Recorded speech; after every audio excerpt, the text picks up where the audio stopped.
This affordable housing community is different than many. It's offering a unique solution to an issue many communities face. The complex in Silicon Valley, California was built during the pandemic. We're here.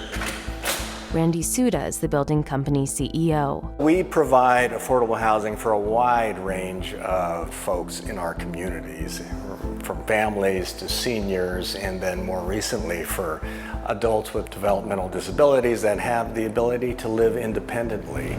15 units out of 71 have been reserved for people living with intellectual or developmental disabilities. It's a great feeling for these clients, right, to have a place of their own. And also for the parents to know, oh, my son or daughter is part of an inclusive community where they're going to have support in place and I don't really have to worry. David Piano says this is his first time living independently. He keeps his unit in pristine condition and recently received the Employee of the Year award at his workplace. I do a janitorial work at the Army Reserve Center.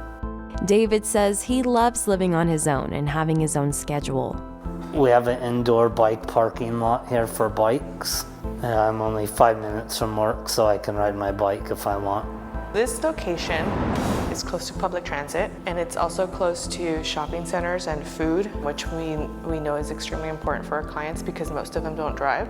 According to Carlene Ponder with the ARC, a nonprofit that stands up for the civil rights of people with disabilities, it's important for people of this demographic to be offered support services like job coaching, financial advice, and healthy lifestyle classes. At the Luna Vista development, they offer those support services. They're newer models, but they're not exactly the norm, when it comes to housing development. And we need much more of that across the country if we're going to be able to provide homes for people where they want to live. Carlene says there needs to be creative collaborations between the federal government, banks, and housing developers to offer more affordable housing for people living with developmental disabilities. Randy says it takes many organizations for a community like Luna Vista to work. We had an incredible partner with the City of Mountain View that were willing to invest a considerable amount of money, about $22 million of local housing funds into this project that we were then able to leverage through equity from the federal low-income housing tax credit program, as well as loans from Wells Fargo Bank. All of this is supported by the acquisition loan at the very earliest stages of the project from the Silicon Valley Housing Trust.